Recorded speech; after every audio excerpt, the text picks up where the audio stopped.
오늘 말씀 이사야서 9장입니다. 말씀 읽기 전에 먼저 기도하겠습니다. 사랑하는 하나님 감사합니다. 우리 삶에 무엇이 중요한지 다시 보기를 원합니다. 우리 인생 가운데 우리가 가장 필요로 하는 것은 예수님이십니다. 당신의 모든 것을 내어주시고 이 땅에 우리를 살리려고 죽음을 택하신 주님, 당신의 이름을 걸고 사람들을 구원하시려고 끝까지 하나님의 열심으로 일하시는 주님, 우리가 그것을 보기를 원합니다.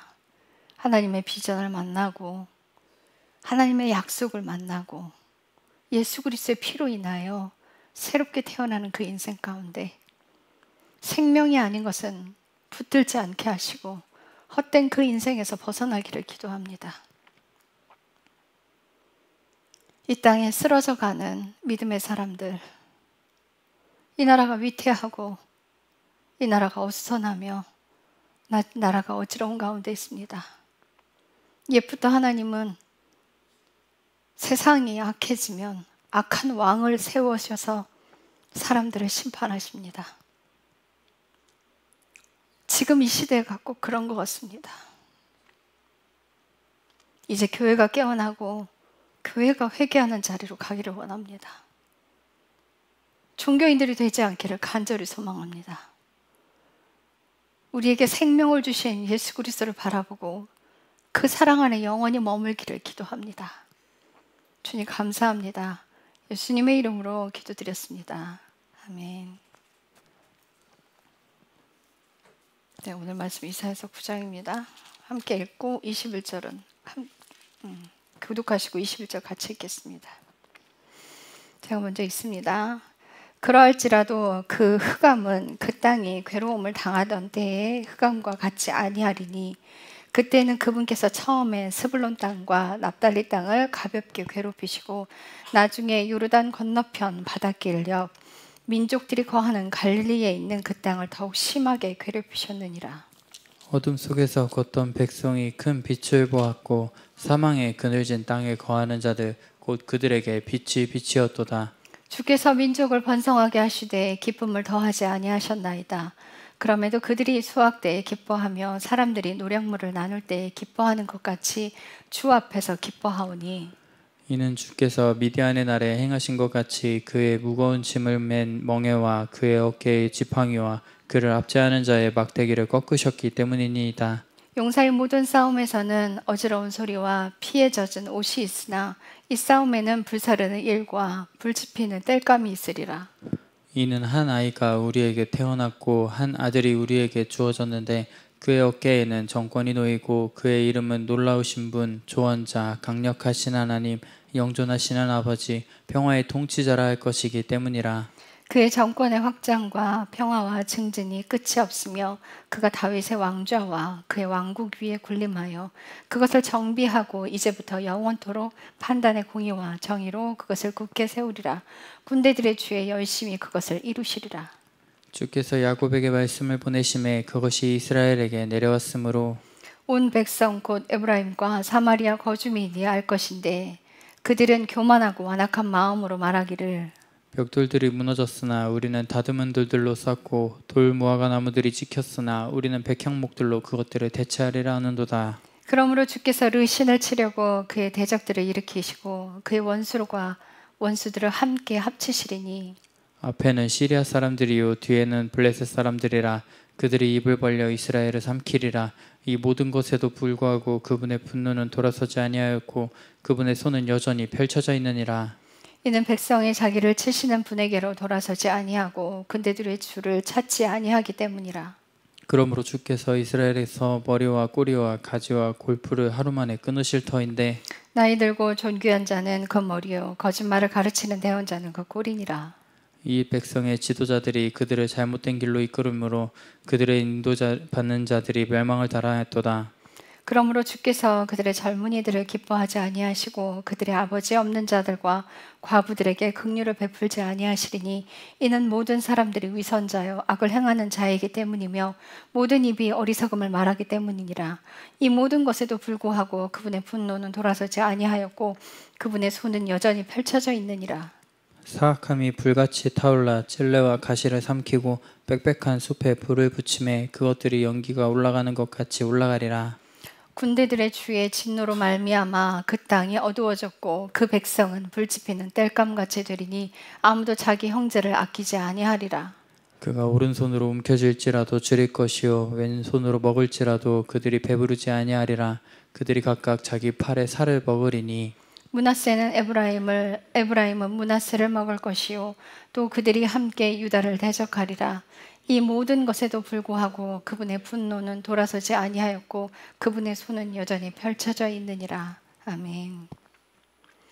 이사야서 9장에 보면 이 심판과 회복이 함께 있어요. 그런데 이 회복은 그냥 회복이 아니라 예수 그리스도가 이 땅에 오셔서 영원히 그분께서 이 땅을 통치하시고 다시 회복하신다는 그 의미가 같이 심겨져 있는데 여러분들 이제 8절에서 21절까지는 정말 그 심판의 메시지만 빼곡하게 기록이 돼 있어요. 자, 그런데 이 심판의 주된 목적의 이유가 뭐냐면 16절이에요. 이 백성의 지도자들이 그들을 잘못된 길로 이끌므로 그들의 인도를 받는 자들이 멸망을 당하였도다.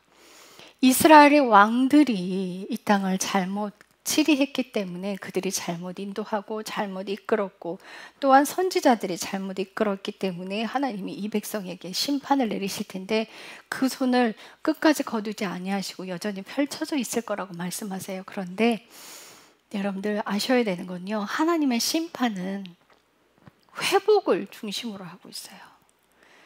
물론 심판받아 죽는 사람들이 있어요. 심판으로 죄 때문에 다 죽어가는 사람들이 있어요. 근데 전체 이스라엘을 향한 하나님의 약속은 회복이에요. 여러분들 있잖아요. 지금의 시대에 예수님께서 오셨는데 정말 신기한 일이 있는데요. 그분이 이방의 빛으로 오셨어요. 이스라엘의 하나님이신 그분이 이스라엘의 하나님이 대표명사란 말이에요. 그냥 하나님이 아니라 이스라엘의 하나님으로 불리우는 분이란 말이에요. 근데 그 이스라엘의 하나님이 이스라엘을 꺾어버리시고 열방의 빛으로 오셨단 말이에요. 자, 그 구절이 9장 1절부터 2절에 나와 있는데 제가 다시 읽겠습니다. 그리할지라도 그 흑암은 그 땅이 괴로움을 당하던 때에 흑암과 같지 아니하리니 그때에는 그분께서 처음에는 스불론 땅과 납달리 땅을 가볍게 괴롭히시고 나중에 요르단 건너편의 바다길 옆 민족들이 거하는 갈릴리에 있는 그 땅을 심히 괴롭게 하셨느니라. 어둠 속에 걷던 백성이 큰 빛을 보았고 사망의 그늘진 땅에 거하던 자들이 곧 그들에게 빛이었도다 하는데 이 구절이 어디에 고스란히 그대로 나와 있냐면요, 마태복음 4장 14절에서 17절이에요. 마태복음 4장 14절에서 17절 다 같이 읽겠습니다. 시작. 이것은 주께서 대언자 이사야를 통하여 말씀하신 것이 성취되게 하려 하심이더라. 그가 이르되 스불론 땅과 납달리 땅과 요르단 건너편 바닷길 옆 이방인들의 갈릴리여 어둠 속에 앉아있는 백성이 큰 빛을 보았고 사망의 지역과 그늘에 앉아있는 자들에게 빛이 솟아올랐도다 하였느니라. 그때부터 예수님께서 선포하기 시작하여 이르시되 회개하라 하늘의 왕국이 가까이 왔느니라 하시니라. 예수님께서 이방의 빛으로 오셨는데요, 이스라엘 땅이 아니라 이방 땅으로 왔어요. 그래서 그 이방 사람들에게 그들을 통해서 빛이 되게 하시겠다고 그때부터 뭘 외치셨어요? 회개하라. 빛이 들어가는 방법이 회개예요. 이 회개하라는 메시지를 예수님께서 그 땅에서 먼저 선포하셨어요. 그래서 예수님께서는 구약에 있는 이사야서 말씀 전부 다 이루셨고 구약에 말씀하신 모든 것들을 이 땅에서 전부 성취하고 가셨고 요한계시록에 기록된 그 말씀까지 마지막에 하나님이 하나도 빠뜨리지 않고 당신이 모든 일을 다 이루실 텐데 어떻게까지 이루시냐면요,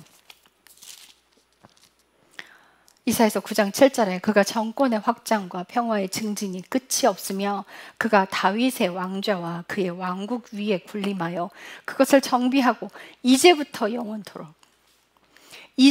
영원토록 판단의 공의와 정의로 그것을 굳게 세우리니 군대들의 주에 열심히 그것을 이루시리라. 꼭 군대라는 말이 붙어 있어요. 군대들의 하나님이래요. 그래서 우리 예수 믿는 사람들은 군인이 돼야 돼요. 여러분, 연약한 여리여리한 그런 신부를 말씀하시는 게 아니라 강단 있고 쓰러지지 않고 흔들리지 않고 어떤 사람의 말에도 휘청거리지 않고 어떤 환경에도 휘청거리지 않는 그런 삶 가운데로 들어가라는 거예요. 그래서 주의 명령 외에는 흔들리지 말는 그런 군대가 되라는 거예요. 그래서 우리가 늘 주저싸움이 그러는 이유가 우리는 장화시는 신부가 돼야 되는 군인들이 돼야 되는 거예요. 그냥 나약한 군인이에요. 그래서 약하신 분들 하나님께서 강하게 만드시려고 계속 치시잖아요. 그리고 강한 사람들은 하나님이 그 강함을 꺾으셔서 하나님의 뜻대로 강함에 서게끔, 인간의 강함이 아니라 사람의 강함을 버리고 하나님의 강함에 바로 서게끔 하나님이 그 일을 하세요. 자, 그래서 이제는 기뻐하라는 거예요. 3절에 보면 이방 땅들아 너희들이 기뻐하라는 거예요. 그 기뻐하는데 어떻게 뭘 꺾어요? 무거운 짐의 멍에와 어깨에 지팡이 들고 압제하는 자들의 막대기를 다 꺾어버리시기 때문에, 그러니까는 예수님께서 이 땅에 오시는 이유는 억압받던 것에서 자유하게 해주시려고, 우리가 노예되었던 것에서 벗어나게 해주시려고. 이스라엘 백성들이 광야에서 40년을 가게 하신 이유가 뭐냐면 노예의 근성들을 뽑아내려고. 그 노예의 근성이 뭐예요? 맨날 얻어먹던 그거, 구걸하던 그거를 하나님께도 계속 막 소리 질러서 외쳤잖아요. 우리를 먹여 살려야지. 우리를 먹여 살려야지. 지금 뭐 하는 거야? 고기 안 주고 뭐 하는 거야? 막 먹을 거 안 주고 뭐 하는 거야? 하나님한테 막 그랬죠. 근데 하나님께서 그들 안에서 죄를 제거하기를 원하셨는데 그들이 결단코 회개하지 않아서 하나님이 그 안에서 죄를 어떻게 해결하셨어요?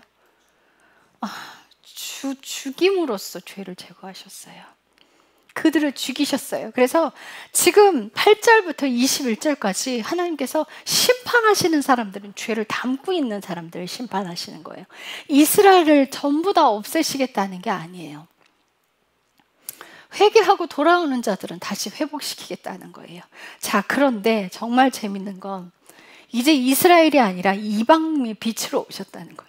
그 이방의 빛으로 오신 그 예수님께서 이방 땅에서 먼저 회개하라 외치기 시작했어요. 당신의 백성들을 제외하고 이방 땅에 먼저 회개하라. 하나님 나라가 이방 땅에서 먼저 회복되어 일어나게끔 그 일들을 하셨어요. 그런데 예수님이 사도행전 1장 8절 너희가 땅 끝까지 이르러 내 증인이 되라 말씀하셨어요. 예루살렘, 예수님이 어느 땅에 오세요? 이스라엘 땅에 오시죠. 스가랴서에 보면은 예수님이 내려오시는 땅은요, 감람산 동쪽에 오른쪽 발이 서실 거라고 그랬어요. 이스라엘 땅으로 예수님께서 재림을 하시는데 마지막 이스라엘 땅으로 예수님이 재림하시는 그 땅이 땅 끝이에요.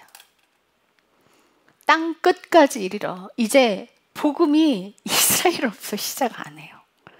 이방에서부터 시작해요.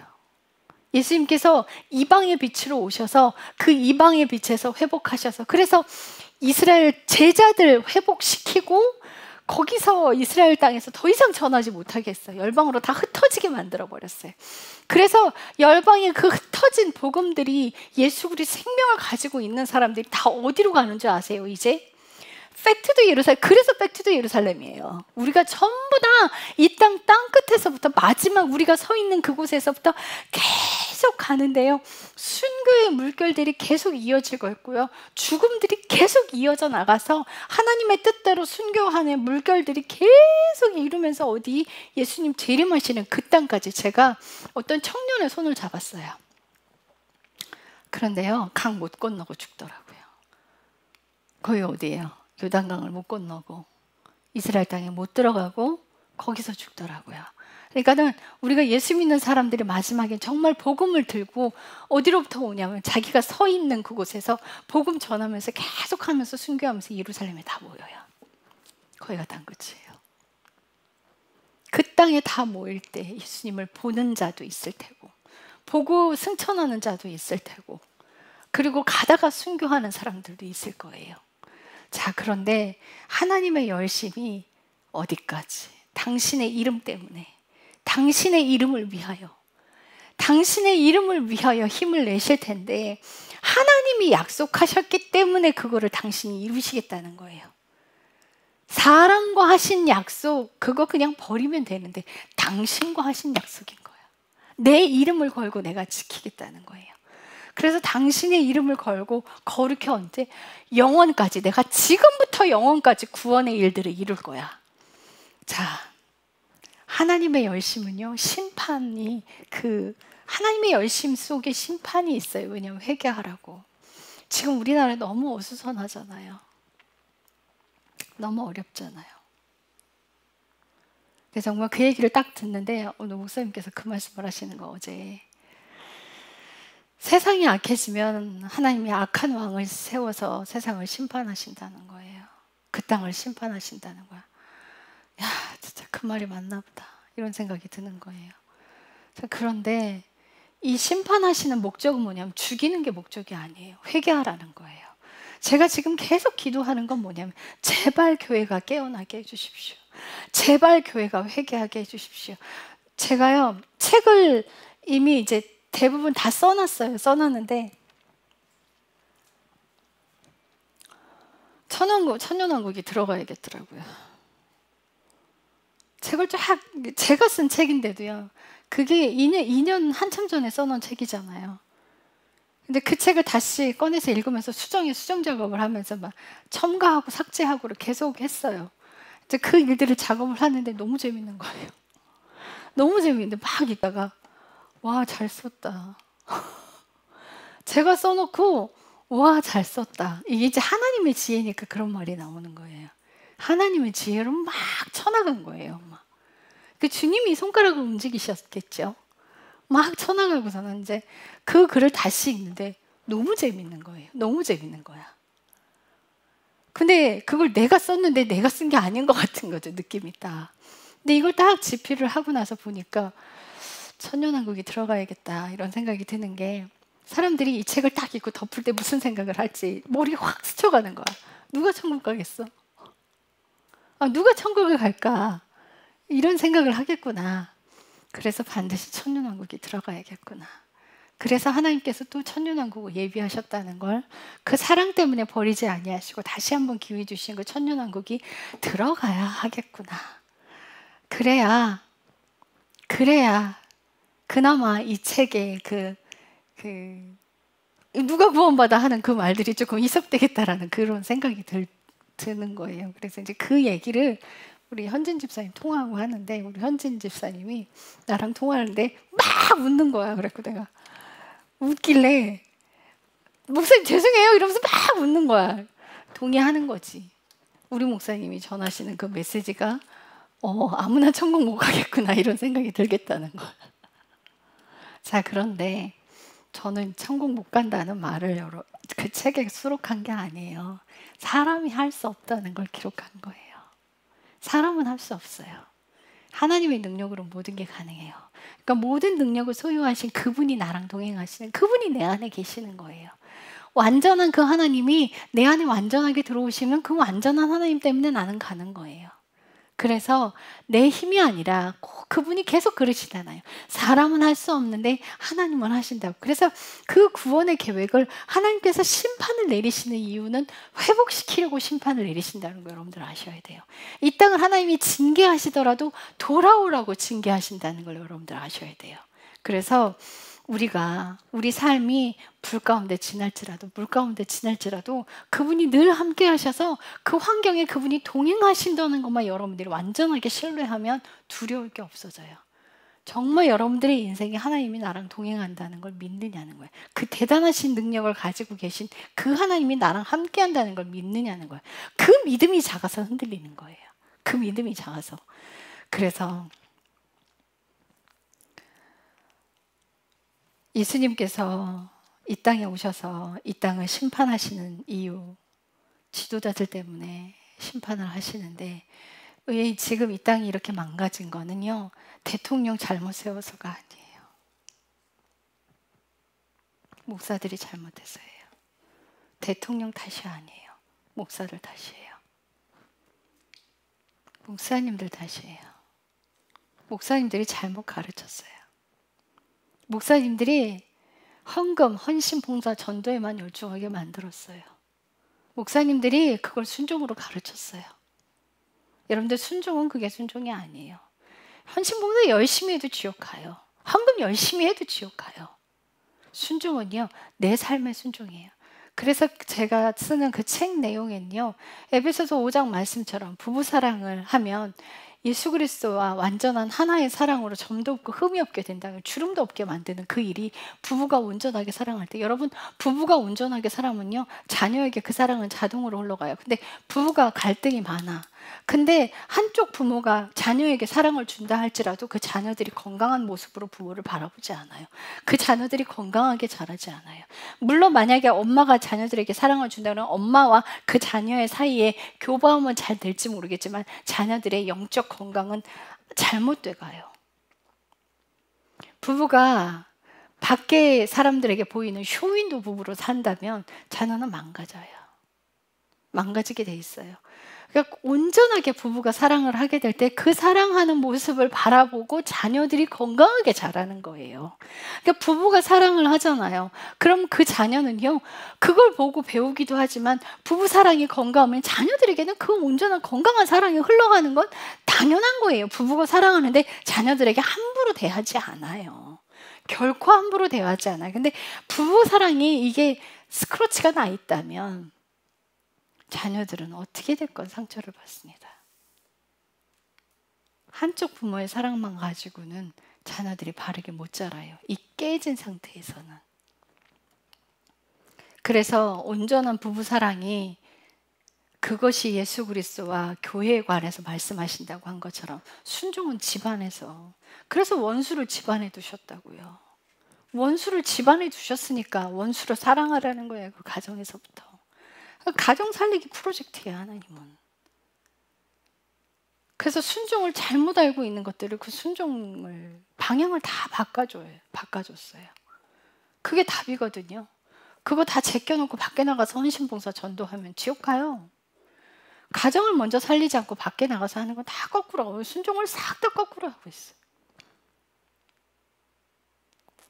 오늘날 여러분, 제가요 시장을 가는데 어떤 장애인이 먹고 살 게 없죠. 우리나라는 장애인들 직장 다니기도 힘들잖아요. 휴지를 가지고 와서 팔아요. 근데 제가 봤을 땐 그 휴지 돈 10,000원도 안 돼요. 근데 되게 품질이 나쁜 거였어요. 그런데 그래서 이제 뭐 커피 팔고 빵 파는데 가갖고 하나만 사달라고 20,000원이라고 그러니까 확 나가라고. 그분 권사님이시거든요. 손사래를 치면서 나가라고, 안 산다고 막 이러는 거예요. 그거 몇이나 사줄까라는 생각이 드는 거예요. 그래 제가 가서 아저씨 얼마예요? 그랬더니 20,000원이래. 그 20,000원 드리고 사갖고 왔어요. 근데 이제 품질이 워낙 안 좋으니까 아유 휴지 받아갖고 오지 말고 그냥 20,000원 드리고 말걸 하는 생각을 하긴 했어.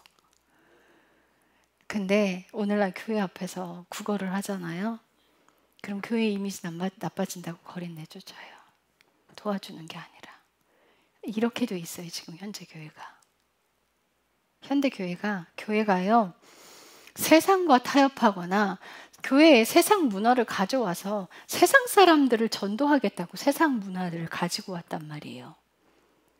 그렇게 되면 교회는 타락해요. 여러분 100년이 지나도 200년이 지나도 300년이 지나도 한 세기를 거쳐도요 1000년, 2000년, 3000년이 지나도 하나님의 메시지는 동일해요. 세상과 섞이지 말라는 거야. 세상의 것을 교회 안으로 들어오지 말라는 거예요. 세상의 프로그램을 가지고 교회 부흥시킨다? 그거 잘 있으면 채우는 거예요. 그래서 교회가 망가져요. 어제 제가 대전에 가서 목사님들과 이야기를 참 많이 했어요. 그런데 이제 중국에 처음에 가서 이제 복음이 들어갈 때 그 공산당들이 너무 핍박을 하니까 기도를 할 수가 없어서 회개를 시키면 막 소리가 커지고 막 울고불고 난리를 치니까 이제 겉으로 그 소리가 다 나가니까 회개를 안 하고 양육으로 들어가 버렸대, 바로. 회개가 없어서 지금 중국 교회가 바로 서질 못한다는 거예요. 그러니까 제자 양육이, 여러분 제자 양육은요 회개하는 삶으로부터 출발을 해요. 회개가 없이는 제자 양육 없어요. 그럼 죄송합니다. 모 교회에서 제자 양육을 성경 공부로 했어요. 장담하건대 그 교회 타락합니다. 이건 머리만 커져요. 회개 없이요 제자 양육 결단코 못 가요. 그 길 갈 수가 없어요.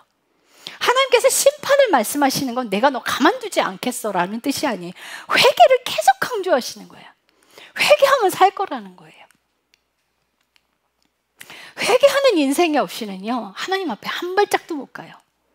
내가 내 인생을 바꾸고 회개하는 인생이 없이는요 망가지고 타락합니다. 제자 양육 성경 공부를 하지 마세요. 우리 교회에서 이렇게 회개의 메시지가 나가는 게 그 삶대로 사는 것이 제자 양육이에요. 살지 않으면 버려져요. 살지 않으면 심판대로 가요. 예수 그리스도가 이 땅에 어린아이로 오셨어요. 그죠? 어린 생명으로 태어나셨단 말이에요. 왜 그렇게 오셨을까요? 육신을 입고 육신의 껍데기만 필요해서 오실 수도 있었는데 왜 새 생명으로 오셨냐는 거죠. 내가 그렇게 새 생명으로 태어나야 하기 때문에. 예수님이 어린 생명으로 오신 건 내가 죽고 그 어린 생명으로 내가 다시 태어나서 어린 생명이 장성한 예수가 될 때까지 우리의 신앙에 계속 자라나야 되는 거예요. 내 안에 큰 예수님이 들어오시지 않아요. 그래서 제가 여러분들 계속 인내하고 기다려주는 거예요. 예수님이 저를 참아주고 기다렸던 만큼. 그래서 목사들은요 늘 인내하는 시간들을 통과해야 돼요. 늘 인내하는 시간들을 통과하고 늘 기다려줘야 돼요. 성급하게 막 내가 잡아 끌었다간 이 사람은요 떨어져 나갈 수 있어요. 그래서 한 걸음 걸으면 예수님께서 나를 질질질질 끌고 가지 않으세요. 속도를 내지 않으신다고요. 딱 한 템포씩 내가 순종하면 나 잡고 한 템포씩 또 한 발 떼면 또 한 템포씩 그렇게 가주시는 분이 그분이에요. 나한테 왜 그렇게 늦게 오냐고 막 다그치시는 분 아니에요. 내가 슬퍼서 울고 주저앉아 버리면 같이 주저앉아 있는 거예요. 어떤 사람들이 환상을 어떤 분이 환상을 보셨는데 그게 어떤 환상이었냐면 어떤 사람은 예수님과 계속 길을 가더래 계속. 근데 어떤 사람은 주저앉아 있더래요. 근데 예수님도 같이 주저앉아 있더래요. 어떤 사람들은 아예 누워 있더래요. 예수님도 같이 누워 계시는 거야. 이게 뭘 의미하는 줄 아세요? 손을 잡고 계속 전진하는 신앙이 돼야 하는데 사람의 상태에 따라 예수님도 거기 주저앉아 계시는 거예요. 내가 안 일어나면 강제로 하지 않으신다는 거야. 내가 하기 싫어하면 강제로 끌고 가지 않으신다는 거야. 꼭 멱살 잡고 하나님이 끌고 가시는 것처럼 결단코 그렇게 안 하셔요. 그래서 제가 늘 말씀드리잖아요. 지옥도 천국도 다 자기 선택이라고. 하나님이 인내하고 기다려주신다고 하니까 제 친구 중에 하나는 그래요. 엄마가 권사님이야. 근데 목사들 욕을 막 해요. 그래, 목사들이 사랑이 없어서 그래. 사랑으로 해야 되는데 사랑이 없어서 그래. 네 말이 다 옳다 이랬어요. 근데 이 친구가 다른 친구한테 이야기하기를 야, 얘는 내가 뭔 짓을 해도 교회 가서 똥물을 끼얹어도 괜찮아 하래야. 내가 죄를 지어도 얘는 아무 말 안 하래야. 그래서 제가 순간 깨달았어요. 얘 봐라. 사랑을 뭘로 알고 있는 거야 지금? 하나님을 허수아비로 알고 있네. 사랑은요 거룩하지 않은 건 사랑 아니에요. 예수님께 똥물 끼얹으면 예수님께 욕하면 그분이 너 당장 삶 고치라고 말씀하시는 분이에요. 네 인생이 잘못됐다 말씀해 주시는 분이에요. 우리가 인생을 바꿔 살아야 되는 거지 우리가 무슨 짓을 해도 허용하시는 하나님이 아니라는 거예요. 어떻게 사랑을 그렇게 해석을 하죠? 내가 뭔 짓을 해도 도둑질을 해도 뭘 해도 아무 말 안 하고 그걸 다 품는 걸 사랑이라고.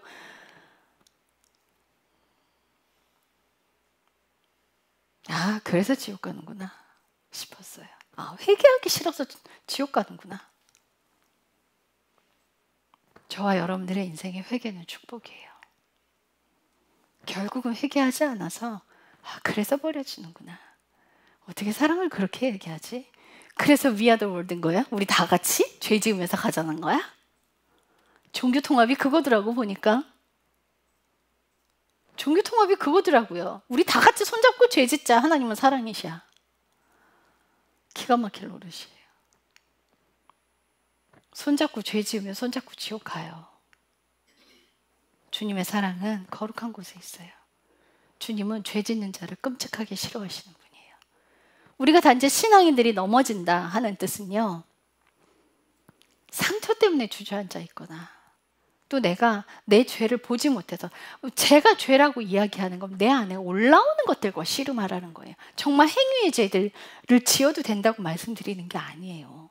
내가 보지 못한 죄들, 내가 내 안에 불뚝불뚝 화내고 있는 것들, 여러분들 화내는 거요, 이렇게 말하는 사람들이 있어요. 내가 정말 결혼 전에 너무 착했어. 근데 결혼하고 애 낳고 남편 때문에 스트레스 받아서 내가 이렇게 돼버렸어. 내가 그래서 화내는 사람이 돼버렸어. 이래요. 근데 여러분, 장담하건대 그들 때문에 여러분이 그렇게 변한 게 아니에요. 여러분 안에 그게 있는 거예요. 자기 안에 그게 있기 때문에 자기가 그걸 관리하고 컨트롤해야지, 내가 낳은 자식이라고 내 화 풀이고 마음대로 해도 된다는 거 아니에요. 내 안에 있는 화덩어리는요, 본인이 하나님 앞에서 해결을 해야 되는 거예요.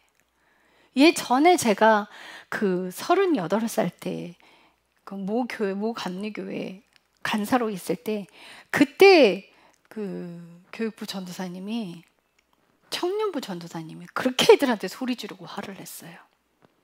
그래서 내가 그랬어요. 저거 나한테 걸리기만 해봐. 저는 나이가 그때 38이었고요. 그 전도사님은 30대 초반이었어. 저거 나한테 걸리기만 해봐. 제가 그러고 있었어요. 애들한테 화풀이하고 소리 지르는 걸 봐줄 수가 없는 거예요. 왜 청년들한테, 그 착한 청년들한테 소리 지르고 막 소리를 지르고 화를 내? 근데 어느 날 저한테 화를 내고 소리 지르는 걸 제가 그걸 딱 겪었어요. 그래갖고 내가 예배 끝나고 보자.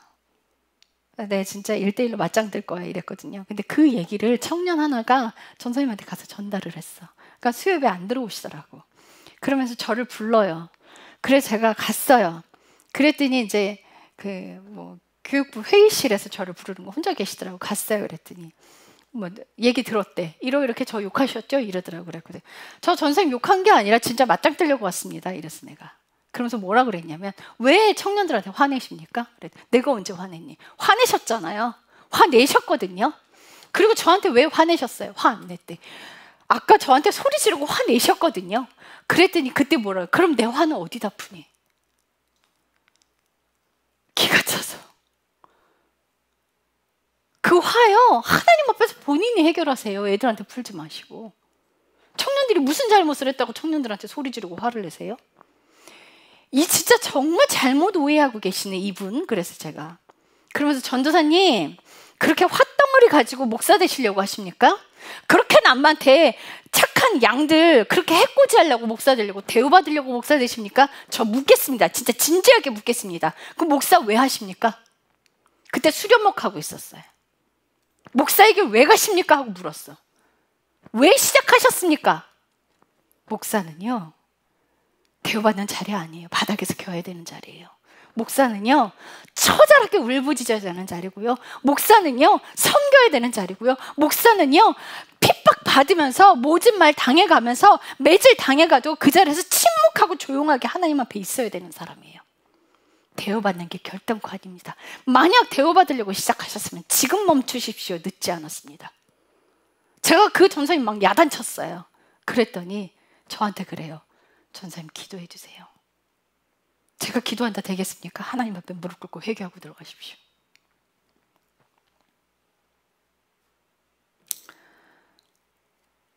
목사님들 때문에 이 나라가 이 꼴이 됐어요. 진짜 죄송한 말씀이지만 이게 정답이에요. 그리고 성도들의 죄는 뭔지 아세요? 이 말씀 안 읽어서, 목사들의 입에서 나오는 말이 성경으로 알아들어서 그걸 죄예요. 그게 죄예요.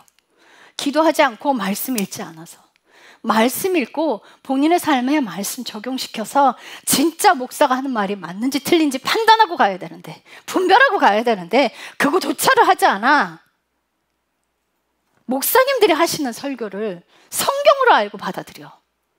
이게 여러분들 이거 잘못 가는 거예요. 돌다리 둘이 두들기면서 가셔야지. 기준이 어디? 하나님 우리한테 기준 주셨잖아.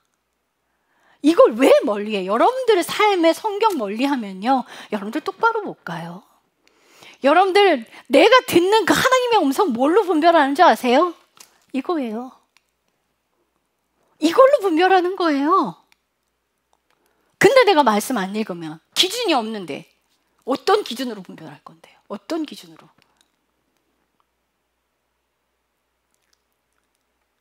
시간 없죠. 피곤하시죠. 근데 핸드폰 하실 시간은 있으시잖아. 물읍시다. 톡 까놓고. 그거 할 시간은 있잖아요. 에? 그 시간을 바꿔야지. 여러분들 진짜 똑바로 살고 싶으시면 말씀 잡으세요. 핸드폰 놓고. 왜 자꾸 이상한 짓 해요? 여기서 벗어나면 여러분들 똑바로 가기 힘들어요. 기도 똑바로 하셔야 되고 말씀 똑바로 보셔야 돼. 그리고 내 삶 고쳐가 나가는 거 여전히 꾸준히 하셔야 돼요. 여기서 벗어나면 여러분들 어려워져요. 그래서 이게 우리가 핍박이 없을 때 더 어려워요. 오히려 고난이 올 때는 하나님 붙들어. 어려움이 있을 때는 하나님 붙들어요. 근데 평안하면요, 놀러 다닐 생각하고 성경책 읽을 시간이 없어. 제발 말씀 들으시고요. 운전하시면서 때로는 대중교통으로 출퇴근하실 때 요즘 듣는 성경 잘 나오잖아요. 그거 들으시면서 다니세요. 그거 본인 다 하실 수 있는 시간이야. 그 시간 다 낭비하고 버리면서 핸드폰 켜놓고 그거 이상한 거 재밌는 거 듣고 다니면서 말씀 들을 시간 없다는 것, 기도할 시간 없다는 건 다 거짓말이에요. 그건 똑바로 가세요. 그리고 교회 머리는 제가 아니에요. 예수님이세요. 교회 머리는 목사가 되면 안 돼. 예수님이 되셔야 돼. 여러분들 하나님 음성 붙들고 가셔야 돼요. 기도하겠습니다.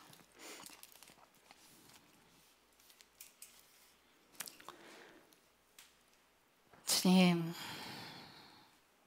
하나님께서 우리에게 심판을 말씀하시는 건, 또한 심판을 직접 내리시는 건 삶을 돌이켜 오라는 뜻입니다. 교회가 울리는 꽹과리가 되어버렸습니다. 교회에 생명이 없어져 버렸습니다. 교회가 세상 문화에 젖어 있습니다. 교회에 말씀이 없습니다. 교회에 예수 그리스도가 주인 되어 계시지 않습니다. 그래서 세상이 이렇게 타락하고 망가졌습니다. 그러나 하나님, 교회에 다시 회개의 불을 주시기를 기도합니다. 한 번만 더, 다시 한 번만 더. 염치 없지만 하나님, 다시 한 번만 더 회개의 불을 주시기를 기도합니다. 하나님, 마지막 때 대추수가 있기 전 주여 성령의 불을 주시기를 기도합니다. 그 하나님의 열심으로 다시 한번 이루시기를 간절히 기도합니다. 사람은 할 수 없습니다. 그러나 하나님은 가능하십니다. 그러니 온전히 그 예수 그리스도만 붙들고 예수님만 갈망하며 그 길에서 포기하지 않고 끝까지 가기를 소망합니다. 이제 핍박이 시작될 날들이 얼마 남지 않았습니다. 주님 오실 날이 얼마 남지 않았습니다. 회개하는 인생들 되기를 기도합니다. 주님 감사합니다. 예수님의 이름으로 기도드렸습니다. 아멘.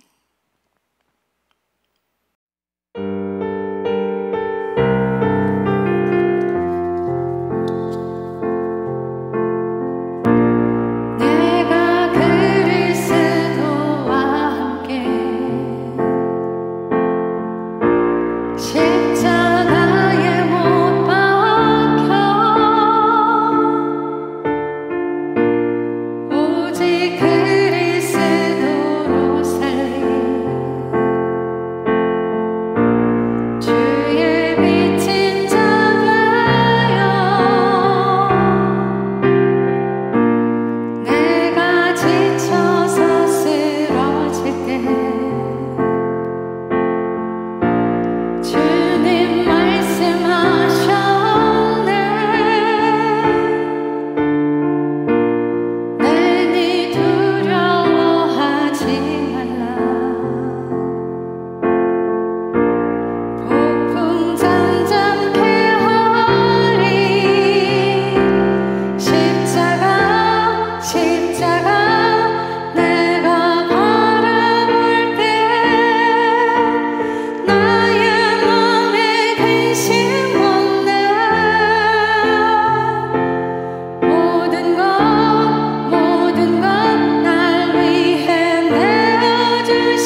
주의